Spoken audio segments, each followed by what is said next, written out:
Hello बच्चों, welcome back to this video.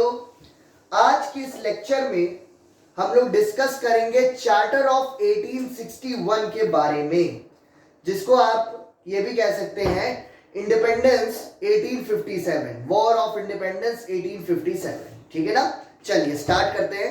वैसे आज की ये जो लेक्चर है ये एग्जाम के पॉइंट ऑफ व्यू से सिर्फ 50% इंपॉर्टेंट है, ये मैं आपको क्लियर बता दूं। तो बस कहानी की तरह बस इसको पूरी पढ़ लो, नोट सामने रख लो और फिर मेरी रिकॉर्डिंग को, वीडियो को अच्छे से देख लीजिए। चलिए, चार्टर ऑफ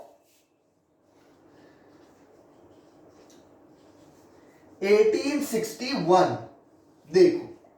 अब चार्टर ऑफ 1861 क्या क्या बोलता है देखिए। सबसे पहले ये जब चार्टर आया तो ये बेटा इंडिपेंडेंस की बात करता है। इंडिपेंडेंस जिसको बोला गया 1857 का।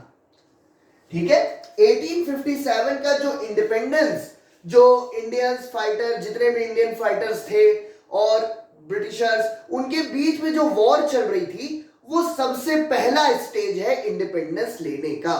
लेकिन इंडिपेंडेंस तो नहीं मिली, लेकिन हाँ ये है कि काफी चेंजेस आए। जैसे मैंने आपको पहले बताया रेगुलेटिंग एक्ट के बारे में, मेयर कोड के बारे में बताया, ठीक है ना। और अब इसके बाद आपको मैं बता रहा हूं इंडिपेंडेंस 1857 के बारे में, ठीक है ना। Law reforms in British India, इसके बारे में भी बताया, लॉर्ड कॉर्नवालिस के बारे में। तो अब देखिए इसमें हुआ क्या। सबसे पहले कि east India company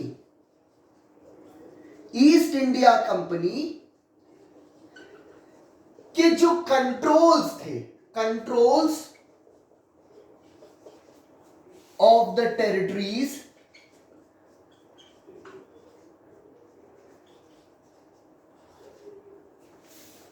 were in the hands of British authorities। ठीक है, ब्रिटिश अथॉरिटीज कह लीजिए, चाहे ब्रिटिश पार्लियामेंट कह लीजिए, जो आपका मन करे वो आप बोल सकते हैं। ठीक है ना, British authority, British parliament, British crown, जो आपका मन करे वो सब आपकी सही है। तो सबसे पहले क्या हुआ, ईस्ट इंडिया कंपनी के जो कंट्रोल्स थे, अभी तक ईस्ट इंडिया का कंट्रोल किसके पास था? खुद ईस्ट इंडिया कंपनी के पास था। ईस्ट इंडिया कंपनी अपना एडमिनिस्ट्रेशन खुद हैंड ओवर करती थी, लेकिन अब यहां से ईस्ट इंडिया कंपनी के जो कंट्रोल्स था वो किसके पास चला गया? ब्रिटिश अथॉरिटीज के पास। मतलब ब्रिटिश अथॉरिटीज अब ईस्ट इंडिया कंपनी को पूरी तरह से जैसे चाहे वैसे यूज कर सकते हैं। ये जो चार्टर था, ये वाला, ये चार्टर, ये एक्ट ही इसीलिए पास्ड हुआ। ये एक्ट पास्ड क्यों हुआ था? ये पास्ड इसीलिए हुआ ताकि ईस्ट इंडिया कंपनी के जो कंट्रोल्स है एडमिनिस्ट्रेशन का, वो किसके पास चली जाए? ब्रिटिश अथॉरिटीज के पास चली जाए। ठीक है, क्लियर है। इस एक्ट को पहली बार आया एग्जिस्टेंस में, तो इसका एम क्या था? एम था ईस्ट इंडिया कंपनी के कंट्रोल्स को किसके अंदर लाना? Under the British authorities. Clear. अब देखो यहां पे ब्रिटिश अथॉरिटी ने एक और काम किया। The British crown also established the power to appoint governor general. देखिए, अब देखो बेटा, पहली चीज ब्रिटिश क्राउन ने क्या किया? इस चार्टर के थ्रू बेटा अपॉइंट किया किसको? गवर्नर जनरल को। गवर्नर जनरल अब रहेंगे, और गवर्नर जनरल जो ये रहेंगे, ये हर तरीके से बेटा काम तो करेंगे, लेकिन कंट्रोल गवर्नर जनरल के ऊपर किसका रहेगा? जिसको आप कहते हैं कि टीवी का रिमोट, भाई रिमोट से टीवी चलता है, वैसे ही गवर्नर जनरल का रिमोट किसके पास रहेगा? ब्रिटिश क्राउन के पास, ब्रिटिश अथॉरिटी के पास, ब्रिटिश पार्लियामेंट के पास, इनके पास इनका पूरा रिमोट कंट्रोल रहेगा। अब जो थर्ड पॉइंट है, सबसे इंपॉर्टेंट पॉइंट, वो ये है कि इस चार्टर ने, इस एक्ट ने क्या किया? This act also established High Court and Indian Council Act. Council Act clear है? पहली बार इंडिया में क्या एस्टैब्लिश हुआ? High court. देख लीजिए, हाई कोर्ट सबसे पहले बेटा एस्टैब्लिश्ड हुआ, और एस्टैब्लिश्ड जो किया वो किस अथॉरिटी ने किया? ब्रिटिश पार्लियामेंट ने। देखो, पहली बार। क्यों? क्योंकि बेटा लॉज बना करके उनको रेगुलेट करने की जो पावर थी ब्रिटिश पार्लियामेंट के पास, वो ठीक से कर नहीं पा रहे थे।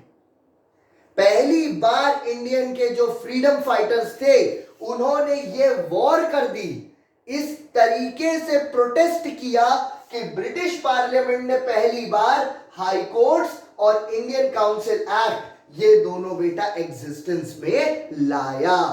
देखो, अब देखो, बहुत साफ सी बात है, हाई कोर्ट्स, इसको बस तुम पॉइंट पॉइंट लिखते चलो, बस तुम्हारा तैयार हो जाएगा बेटा, ये याद रखो। फिर नोट्स तुमको देखने की जरूरत नहीं है, और अगर आ गया बाई चांस, अगर आ गया, बस लिख के चले आना, बस हो गया, मार्क्स पूरा मिल जाएगा, कंफर्म बता रहा हूं। देखो, अब हाई कोर्ट्स जब भाई इस्टेब्लिश्ड हुआ है, तो इनके लिए भी तो कुछ रूल्स एंड रेगुलेशंस बनाने पड़ेंगे ना, है कि नहीं? तो यहां पे लेटर्स पेटेंट, लेटर्स पेटेंट, देखो, कुछ लेटर्स, कुछ रूल्स एंड रेगुलेशंस बनाए गए, रूल्स एंड रेगुलेशंस किस लिए बनाए गए? क्योंकि ताकि हाई कोर्ट जो रूल्स एंड रेगुलेशंस बनाए जाएंगे, उसके अगेंस्ट हाई कोर्ट खुद भी नहीं जा सकता, खुद भी नहीं जा सकता। एग्जाम्पल के लिए ले लीजिए कि मान लीजिए अगर किसी स्कूल में, कोई भी स्कूल है, उसमें ये पहले से रूल है कि अगर कोई बच्चा 40% से कम मार्क्स पाएगा तो उसको कभी भी पास नहीं किया जा सकता। एग्जाम्पल के लिए ले लीजिए, तो क्या उस स्कूल की प्रिंसिपल के पास इतनी पावर होगी कि वो उसको पास कर दे?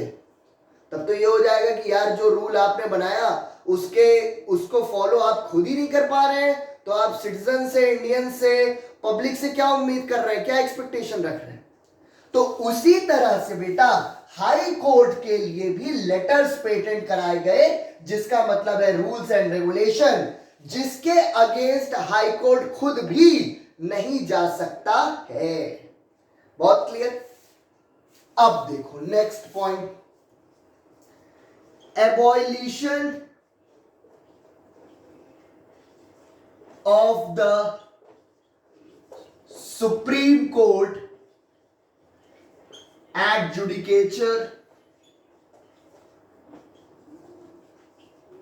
देखो, सुप्रीम कोर्ट सबसे पहले स्टैब्लिश कहां हुई थी? Fort William, Calcutta. तो वहां क्या किया गया? फोर्ट विलियम कैलकटा में सुप्रीम कोर्ट को एबॉलिश्ड कर दिया गया। देख लो, सुप्रीम कोर्ट को एबॉलिश्ड किया गया और उसकी जगह पर सदर दीवानी अदालत। सदर दीवानी अदालत का मतलब समझ रहे हैं? सदर दीवानी अदालत का मतलब, जैसे हम लोगों के समय में, आज के समय में बेटा डिस्ट्रिक्ट कोर्ट है ना, लोकल कोर्ट्स मानी जाती हैं, then high court, then supreme court. उस समय सदर दीवानी अदालत बनी गई, छोटी छोटी अदालत।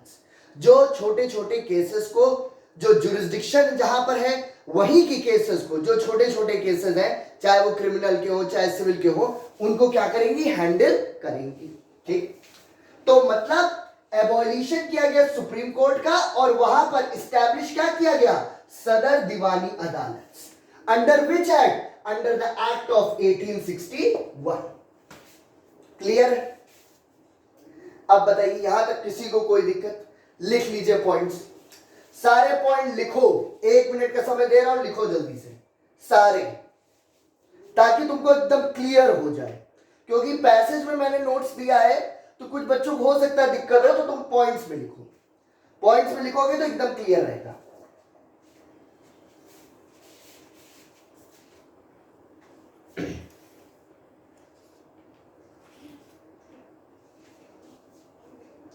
ठीक है,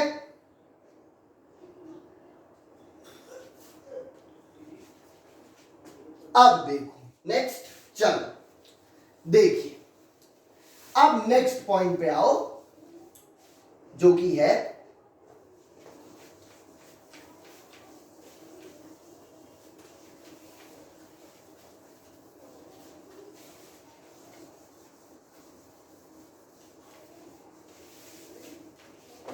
देखो, अब नेक्स्ट पॉइंट, अब इसके बाद क्या हुआ, जो हाई कोर्ट्स हैं, हाई कोर्ट्स को इस्टैब्लिश्ड किया गया, कहां पर, 3 प्रेसिडेंसीज, 3 प्रेसिडेंसी टाउन्स। कहां कहां थी 3 प्रेसिडेंसी, कौन कौन सी हैं? अगर याद है और अगर आप बोल रहे हैं सही है तो बहुत अच्छी बात है, नहीं याद है तो बेटा याद कर लो, बता रहा हूं। पहली मद्रास, मद्रास प्रेसिडेंसी, फिर बॉम्बे और फिर कैलकाटा, सॉरी बंगाल, कैलकाटा तो बाद में आई थी, बंगाल प्रेसिडेंसी। ठीक, इन तीनों जगहों पे बेटा क्या एस्टैब्लिश हुआ, हाई कोर्ट्स, हाई कोर्ट्स को एस्टैब्लिश किया गया। अब नेक्स्ट पॉइंट देखो, मान लीजिए जो प्रेसिडेंसीज बहुत छोटी छोटी टाउन्स थी, देखिए जो स्मॉल टाउन्स थे, स्मॉल टाउन्स, अब वहां पर तो बेटा हर जगह तो कोर्ट नहीं किया जा सकता ना एस्टैब्लिश, कि आप हर जगह अब चाह रहे हैं कि कोर्ट एस्टैब्लिश हो जाए, तो हर जगह तो नहीं किया जा सकता। तो जो स्मॉल टाउन्स थे उनको क्या किया गया, कनेक्ट किया गया। जैसे कोई टाउन को इससे कनेक्ट कर दिया गया, किसी टाउन को मद्रास से कनेक्ट कर दिया गया, किसी टाउन को बंगाल से कनेक्ट कर दिया गया। एग्जाम्पल ले लो, आज के समय में प्रतापगढ़, मान लीजिए प्रतापगढ़ का कोई पर्सन है या प्रतापगढ़ का कोई लैंड का डिस्प्यूट है, तो सबसे पहले तो वहां की डिस्ट्रिक्ट कोर्ट में जाएगा। ठीक, उसके बाद अगर उसको हाई कोर्ट आना है तो प्रतापगढ़ हाई कोर्ट, आपने नाम सुना है क्या, नहीं सुना है, वो कहां आएगा, इलाहाबाद हाई कोर्ट। तो जुरिस्डिक्शन प्रतापगढ़ का कहां कनेक्टेड है, इलाहाबाद में। उसी तरह स्मॉल टाउन्स जो थे उनको कनेक्ट कर दिया गया इन तीनों प्रेसिडेंसीज से। आपका पॉइंट बन गया। ठीक, क्लियर है यहां तक? अब देखो उसके बाद, अब देखिए द एक्ट, अब नेक्स्ट पॉइंट सबसे important,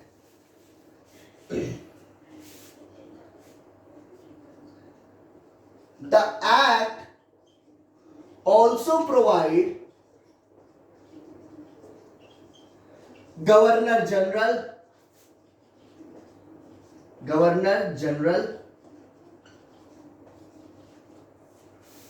to exercise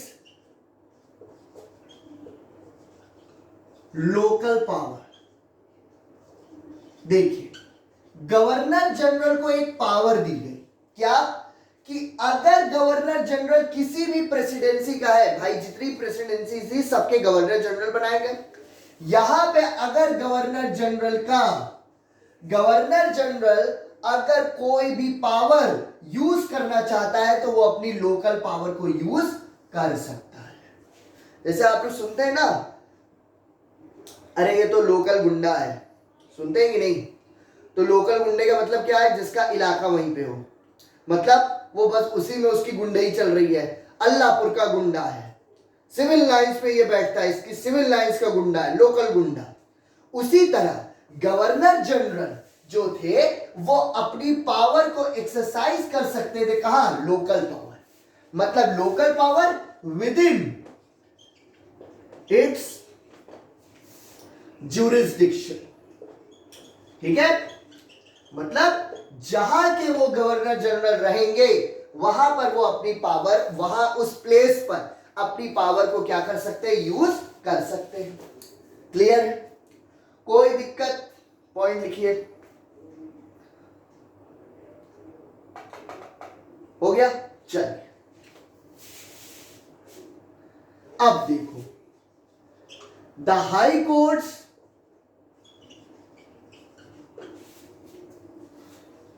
also have a power to issue prerogatives writ, prerogative writs। मतलब एग्जाम्पल के लिए देखिए, high courts have a power to issue prerogative writs. Example के लिए आज के समय में रिट का मतलब क्या है? रिट बेटा एक लीगल डॉक्यूमेंट होता है। बताया, writ is a legal document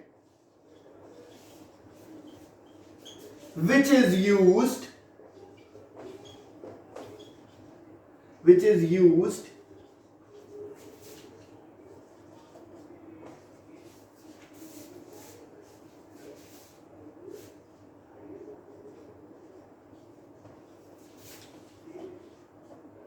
to approach high court and supreme court.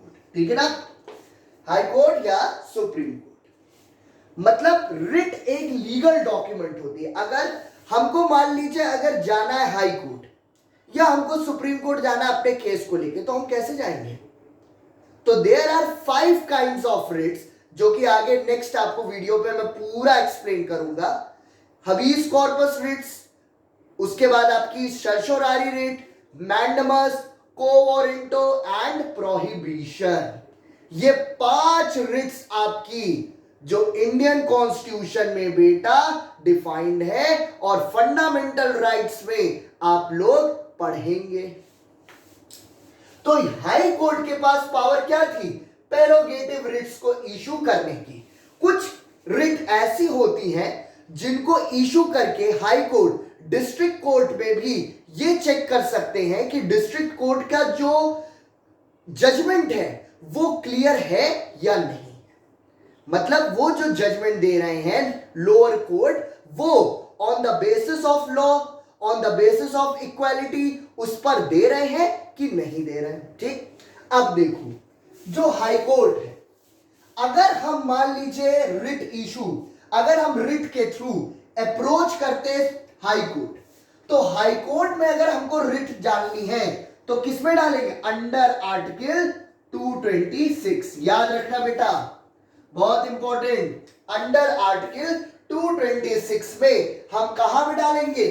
To the high court. अगर हमें हाई कोर्ट में रिट डालनी है तो हमको अंडर आर्टिकल 226 में अप्रोच करना होगा हाई कोर्ट में। Supreme court, article 32 of the Indian constitution. देखो, article 226 of the Indian constitution दोनों में रहेगा। ठीक है, आर्टिकल 32 में अगर हमको रिट यूज करके अप्रोच करना है to the superior, to the apex court of India, that is supreme court, then we have to go under article 32 of the Indian constitution. Clear? ठीक, कोई भी रिट यूज कर सकते हैं, लेकिन सबसे ज्यादा जो मोस्टली सबसे ज्यादा यूज की जाती है वो रिट कौन सी है? हबीस कॉर्पस रिट।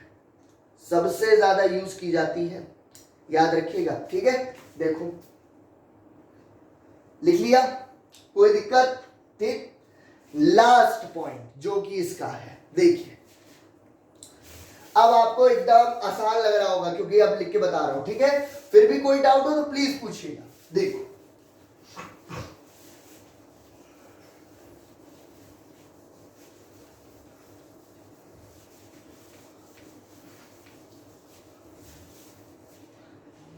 देखिए, प्रीवी काउंसिल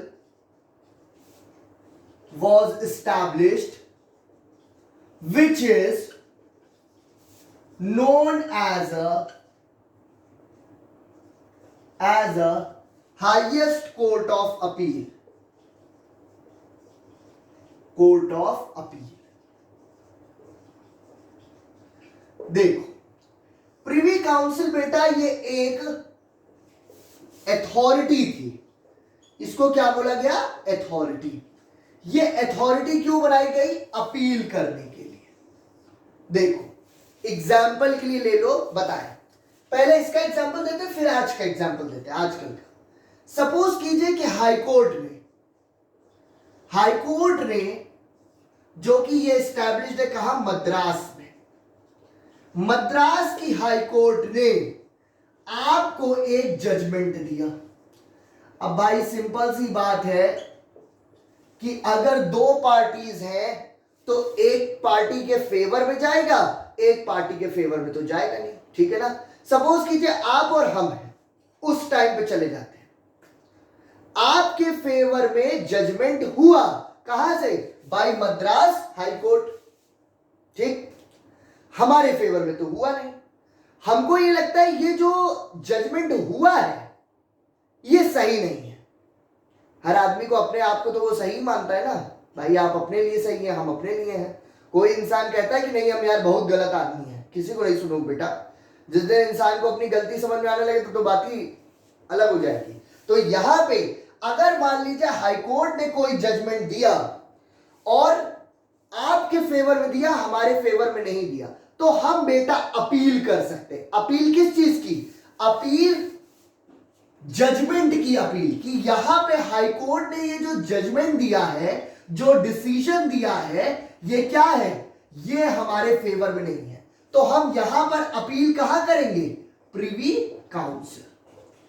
प्रिवी काउंसिल में किया जाता था। अब आज के समय में क्या है? आज के समय में अपील वो 3 जगह होती है। जैसे सबसे पहले अगर डिस्ट्रिक्ट कोर्ट से कोई जजमेंट होता है, आपके फेवर में हुआ, हमारे फेवर में नहीं हुआ, तो हम कहां अपील करेंगे? हाई कोर्ट में।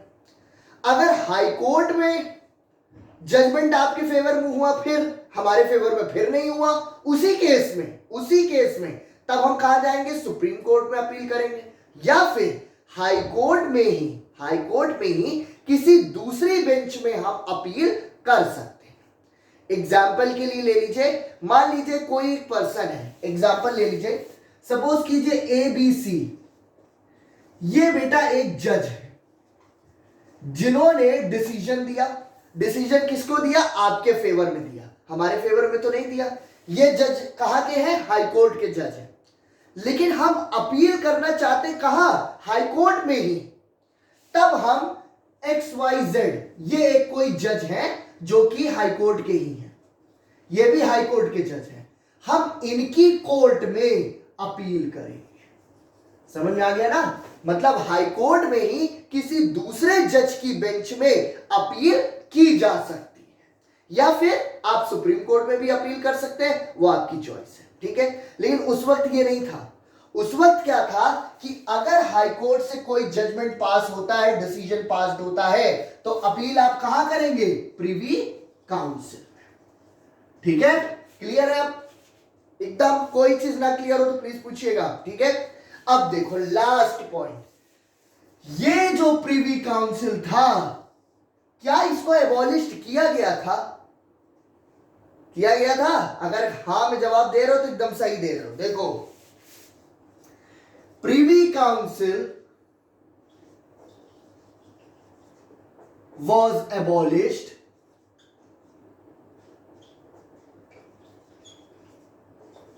बाय प्रिवी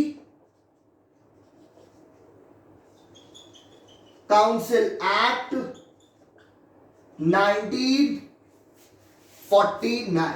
देखो, प्रिवी काउंसिल को एबॉलिश किया गया under the council privy council act 1949।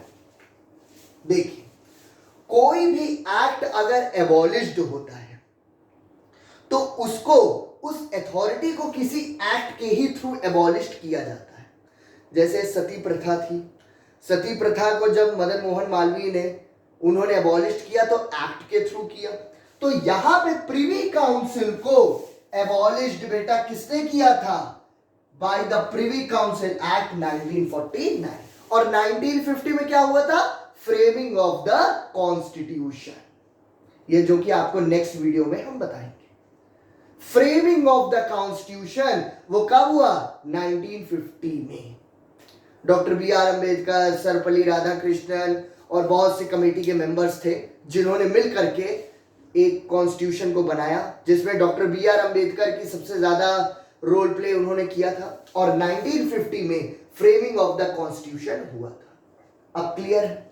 कोई चीज यहां पे आपको न समझ में आई हो तो प्लीज पूछ लीजिएगा बेटा मैसेज करके। लेकिन जितने पॉइंट्स मैंने आपको बताए, रिकॉर्डिंग को पीछे करके सारे पॉइंट्स अच्छे से लिख लेना, और अगर ना कुछ समझ में आए तो प्लीज तुरंत पूछना।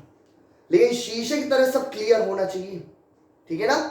और अपने साथ के जितने भी फ्रेंड्स हैं उनको प्लीज कहिए, उनको भी अपना कोचिंग को प्यार और अपना सपोर्ट दीजिए। उनको भी कहिए कि वो भी ट्रायल्स लें, क्लासेस को ज्वाइन करें, ठीक है? Thank you so much.